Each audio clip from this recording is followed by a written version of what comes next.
고백합시다. 진짜 왕의 통치. 진짜 왕의 통치. 진짜 왕의 통치. 우리 찬송가 중에 내 친구를 삼가 잘 선택하고, 친구를 잘 선택하라. 우리 어른들 말씀, 예전에 어르신들 친구 잘 선택하라고, 친구를 잘 사귀라 라는 말을 많이 하죠. 자, 그래서 친구 따라 강남도 가지만 친구 따라 감옥도 갈 수 있다, 이런 이야기들도 하고 그렇습니다. 우리가 까마귀 노는데 백로야 가지 마라 라는 속담도 있고 그러죠. 말도 있고, 뭐 근묵자흑. 우리 예전에 저 아궁이 불 때던 그런 구들장 청소하고 이런 때가 있었죠. 참 어릴 때 보면 그 구들장 청소하기 위해서 부뚜막 위에 있는 그 벽을 깨서 이렇게 또 돌멩이로 망아놨던 거 꺼내고, 그 시커먼 그 구들 그 안에 있는 그 흙을 꺼내고 막 단거리라고 그럽니까? 이걸로 뭐 해서 더 깊이 쑤셔서 다 끄집어내고 이러면 어때요? 그 청소하는 그 과정 속에 껌덩이 이렇게 다 얼굴에 묻고 손에 묻고 다 묻게 되지 않습니까? 근묵자흑. 그래서 내가 아무리 깨끗하고 하려고 해도 내가 숯검댕이 옆에서 일을 하게 되면 몸이 그런 검정이 묻을 수밖에 없는 게 자연적인 현상이죠. 그래서 내가 어느 옆에 서 있는가는 굉장히 중요합니다. 오늘 본문은 라마나옅이라는 용어로 굉장히 유명한 그런 본문이죠. 라마나옅, 라마에 있는 나옅. 그러니까 라마는 사무엘 선지자의 고향인데요, 이 사무엘 선지자의 고향인 라마에 결국 누가 피신가요? 다윗이 도피를 하여 라마로 가서 사울에게로 나아가서 사울이 자기에게 행한 일을 다 전하였고, 다윗과 사무엘이 나잇으로 가서 살았더라. 그러니까 이 라마라는 것은 평택이라 그러면 나잇은 합정동, 이를테면 이런 좁은 개념으로 얘기할 수가 있는데요. 그러니까 라마에 있는 나잇, 그래서 평택에 있는 어느 집, 어느 지역, 왕성교회당, 뭐 왕성교회, 뭐 이렇게 우리가 이해할 수 있겠죠. 그래서 다윗이 사울왕을 피해서 이렇게 도망하는 그런 모습을 오늘 본문에 기록하고 있는데요. 참 사울은 어찌하든 다윗을 죽이려고 이런 수 저런 수를 다 쓰잖아요. 근데 어때요? 그 칼날을 피해서 다윗은 맞대어 싸우지 아니하고 오히려 피신을 그냥 하게 됩니다. 우리 속담이 뭐가 뭐 무서워 피하냐, 뭐에서 피하지, 이런 말 있지 않습니까? 그런 것처럼 다윗이 싸우기로 한다면 사울과 맞대어 싸우면 그 실력으로 이길 수도 있었지만 그렇게 하지 않았다라 그랬죠. 자, 그랬더니 어떤 사람이 사울한테 가서 이제 고자질합니다. 다윗이 라마나옅에 있더이다. 그랬더니 뭐라고 그래? 그래, 가 잡아와. 이렇게 해서 또 전령들을 보냅니다. 그랬더니 20절 말씀 보니까 그들이 선지자 무리가 예언하는 것과 사무엘이 그들의 수령으로 선 것을 볼 때에 하나님의 영이 사울의 전령들에게 임함에 그들도 예언을 했더라. 한마디로 말하면 어때요? 성령이 강력하게 역사를 해서 사울이 보낸 전령들에게 오늘날로 말하면 막 방언의 은사가 임하고 막 이래버린 거 아니겠어요? 그러니까 깜짝 놀래가지고 감히 다윗을 데려오지 못하고 가서 보고를 했지 않겠어요? 야, 세상에 갔더니 이런 일이 있습니다. 뭐야? 그랬다고? 다시 사람을 또 보냈어. 그랬더니 그들도 예언했네. 세 번째 다시 전령을 보냈더니 그들도 그랬더라. 그래? 그런 내가 친히 가리라. 이렇게 해서 사울이 드디어 라마로 향합니다.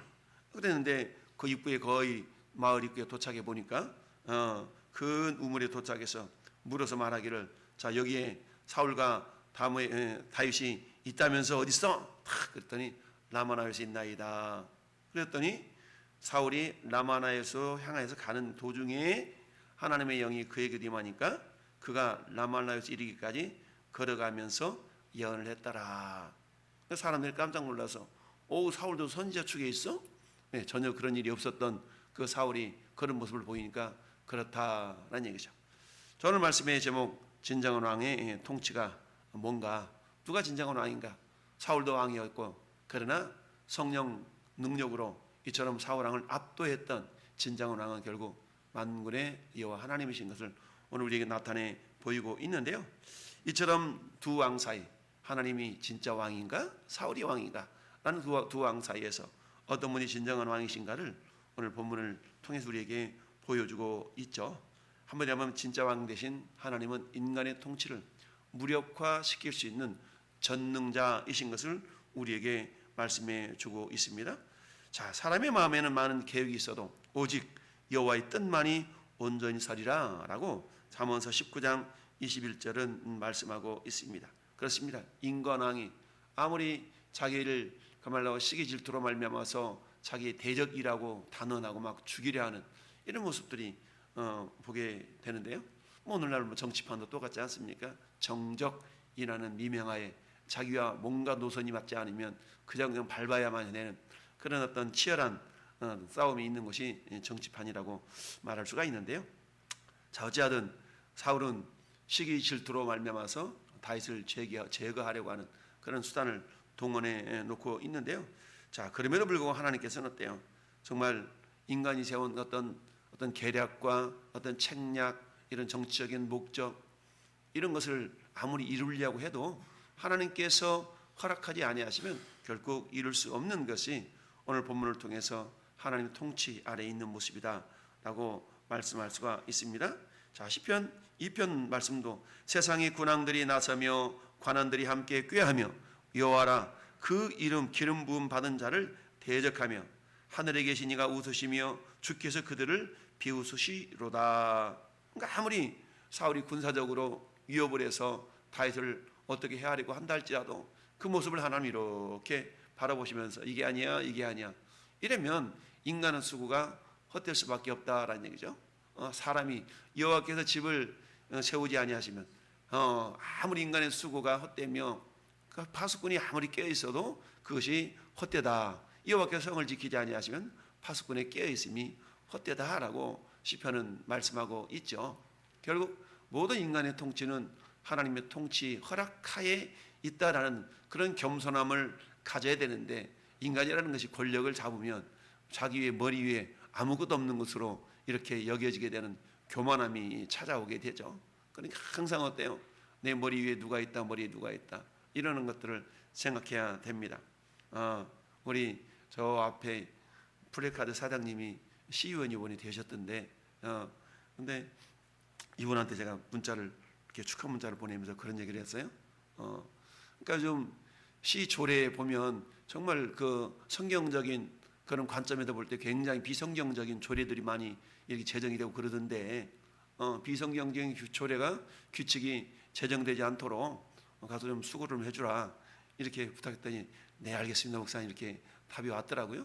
그러니까 아무리 권력을 얻으면 그 권력을 얻어서 내가 이제 한 잡았으니까 돈 좀 뽑아야지 뭐 이런 생각과 더불어서 마치 자기가 모든 무소불위의 어떤 세력을 가진 것처럼 그렇게 하는 경우가 있거든요.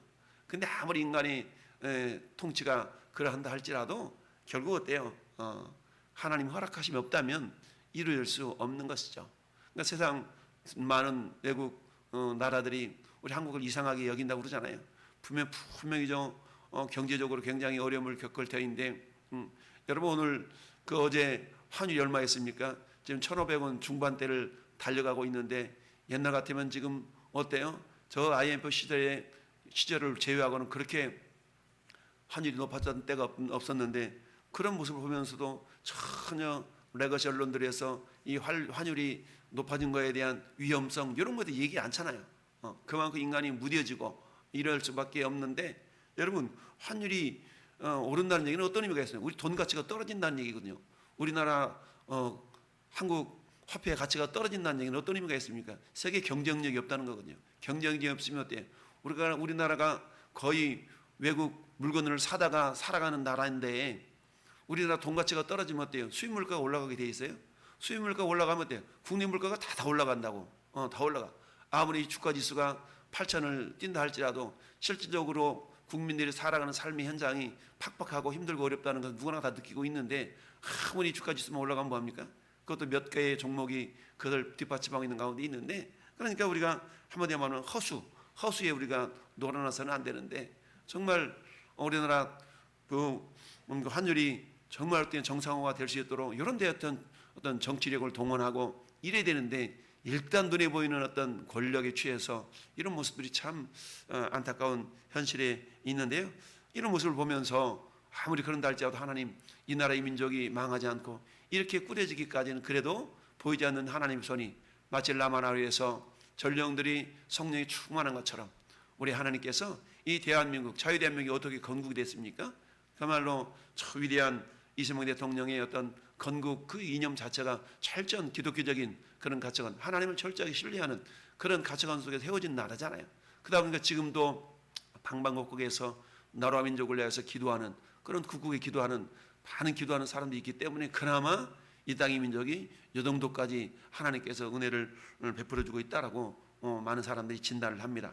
왜? 세상적인 가치로 보면 우리나라가 너무 어려움 속에 휘말려야 되는데 그나마 그 가운데서 이렇게 버티고 있는 그 사실을 바라보면서 참 그렇다라는 얘기인데, 이처럼 라마나요세 이미 사무엘의 고향이던 그곳에 다윗이 피신을 갔는데 아무리 그를 잡으려고 전령들을 보내고 친히 사울왕이 간다 할지라도 어때요? 사울왕조차도 성령이 임해서 자기도 모르는 사이에 예언을 하는 마치 선지자와 같은 자가 되어버린 겁니다. 그러니까 사람들이 깜짝 놀라가지고 사울도 선지자 가운데 있었단 말이야? 라고 비아냥거리듯이 그렇게 이야기한 것을 보게 됩니다. 왜 그랬을까요? 그것은 사무엘이 있었고 다윗이 있었기 때문입니다. 이걸 통해 알 수 있는 것은 뭡니까? 하나님은요, 그야말로 참된 왕이신 하나님께서는 당신의 백성을 뭐하는 거예요? 붙드시고 책임져 주신다는 사실을 우리에게 보여주고 있습니다. 아무리 정말 해하려고 한다 할지라도 여러분 사도행전 4장에도 말씀하고 있어요. 헤롯이 본디오 빌라도는 이방인과 이스라엘 백성과 합세하여 하나님의 권능과 뜻대로 하려고 예정하신 그것을 행하려고 이렇게 모여서 하나님을 대적해서 그렇게 했지만은 결국 어때요? 하나님의 손길로 결국 예수님을 죽은 자 가운데서 다시 살리셔서 우리에게 구원의 근거가 되게 하셨던 것을 우리에게 보게 됩니다. 결국 참된 왕이신 우리 하나님께서는 성령으로 원수마저도 결국 굴복시키시는 그런 놀라운 통치력을 보여주고 있다는 것을 우리에게 보여주고 있는데요. 잠언서 21장 1절에 왕의 마음이 여호와의 손에 있음이 마치 본물과 같아서 그가 임으로 인도하시느니라 라고 말씀하고 있습니다. 결국 절대 권력을 가지고 있었던 사울조차도 결국 하나님의 통치 아래 있다는 얘기죠. 오늘날의 많은 국가에서 전제주의 통치를 행하려고 하는 그런 아무리 공산주의 국가를 할지라도 그 통치권은 결국 하나님 손 아래 있다라는 것을 우리가 기억할 수 있어야 됩니다. 이걸 인정하는 자라야만이 겸손하게 하나님의 보호하심을 받는 것이죠. 우리나라도 마찬가지죠. 아무리 무소불위의 권력을 천년만년 누릴 것처럼 할지라도 권불 10년이라는 속담이 있어요. 아무리 그 세력도 10년 이상을 넘길 수 없다라는 그런 속담이 있는데 어찌하든 그런 가운데 겸손하게 정말 만군의 여호와 하나님을 의지하고 신뢰하고 겸손하게 자기를 낮춘다면 우리 하나님 그 사람을 오히려 높여주시는 것을 보게 되죠. 여러분 빌립보서 2장에도 그런 말씀 있지 않습니까? 예수 그리스도는 하나님과 동일한 본체시지만 그 하나님 영광을 다 버리시고 인간의 모습이 이 땅에 오셔서 십자가에 죽으셨을 때 성부 하나님께서는 그를 지극히 높여 할렐루야, 하늘에 있는 것들과 땅에 있는 것들과 땅 아래 있는 모든 무릎으로 예수님의 무릎 아래 다 꿇게 하셨다라고 말씀하고 있지 않습니까? 이런 것처럼 정말 우리들도 마찬가지, 우리가 겸손이라는 것은 알겠어요 이게 겸손이 아니고 어떤 상황 속에서도 내 위에 주인이 있다라는 것을 인식하며 살아가는 것이 결국 겸손이기 때문에 오늘도 겸손함으로 우리가 행하여야 될 줄로 믿습니다. 참된 왕의 통치는 결국 자기 백성을 이처럼 보호하시고 인도하시는 그런 모습으로 나아가더라라는 것을 우리가 알 수가 있습니다. 여러분이 잘 아는 것처럼 저 사도행전 9장에는 또 다른 사울이 바울되는 그런 놀라운 사건이 있지 않습니까? 사도 바울이 예수 그리스도를 만난 사건, 여러분 어떻습니까? 약 150km 이상 떨어진 150km 뭡니까? 200km 이상 떨어진 그곳까지 저 예루살렘으로부터 저 북쪽에 있는 다마스커스까지 정말 예수 믿는 사람들을 잡아 어떤 예루살렘을 끌어오려고 하는 그런 통치권을 행사하려고 했던 사울. 그런데 어때요? 다메섹 성으로 다 갈 쯤에 그말로 성령의 빛이 그를 둘러싸고 주님의 음성이 들려지죠. 사울아 사울아 네가 어째 나를 박해하느냐. 깜짝 놀라서 주여 뒤시오니까 난 네가 박해하는 예수다. 예수님은 죽고 없어진 줄 알았는데 죽고 없어진 그 예수님이 음성으로 나타나셔서 사울에게 나타나니까 깜짝 놀라가지고 주의 빛이 오니까 그 순간에 놀라운 성령의 빛이 그 눈을 가리워서 어때요? 그 성으로 손 끌려 들어가는 거야.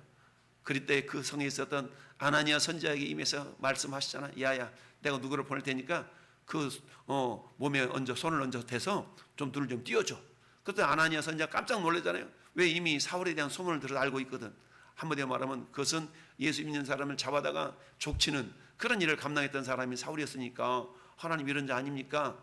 그때 우리 하나님께서 그 아나니아 선지자가 했던 위대한 말씀 있잖아요. 야, 걱정 마, 걱정 마. 그 사람은 임금들과 이방인들과 유대인들을 위하여서 택한 나의 그릇이다. 참, 이 말씀을 듣고 겸손히 가서 사울의 눈을 띄워줬다는 거 아니겠습니까? 할렐루야.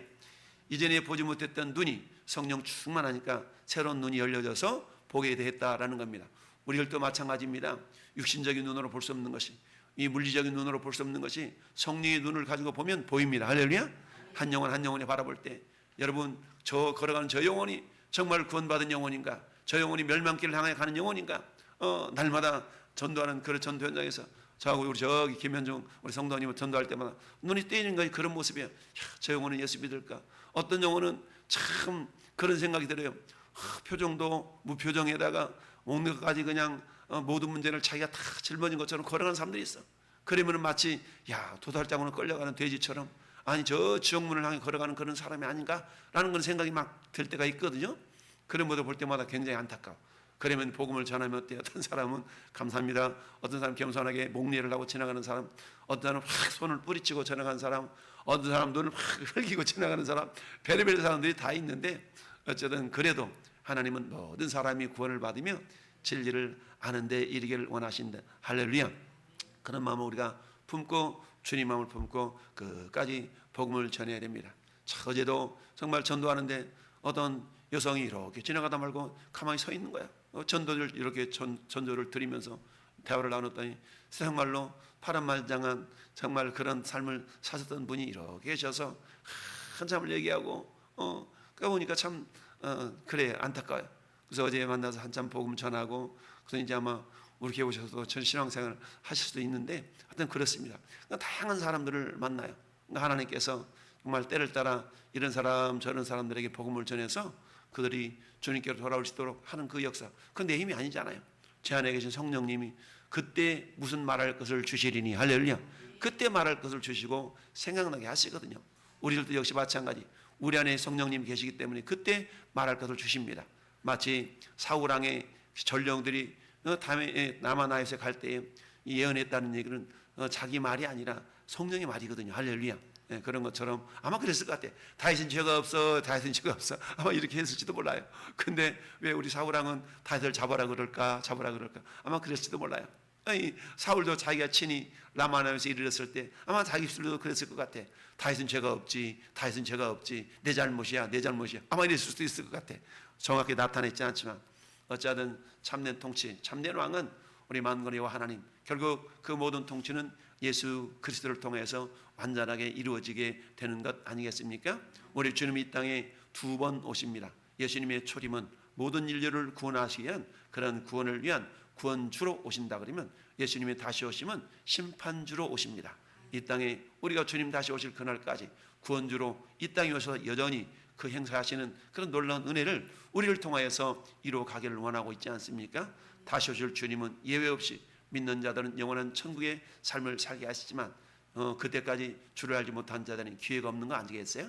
기회라는 것은 주님 오시기 전까지만 나타내는 것이니까 우리가 기회를 놓치지 않냐고 최선을 다해서 우리가 정말 우리 스스로가 라마나요시 되어져서 라마나요시의 성령의 충만한 은혜가 임했던 것처럼 전에 여러분을 또 성령 충만함을 통해서 우리 주님이 기뻐하시는 그 믿음의 그릇들로 축복의 통로들로 귀하게 쓰임받고 하나님께 영광을 올려드리는 복된 우리의 삶이 될 수 있기를 예수님의 이름으로 축원합니다.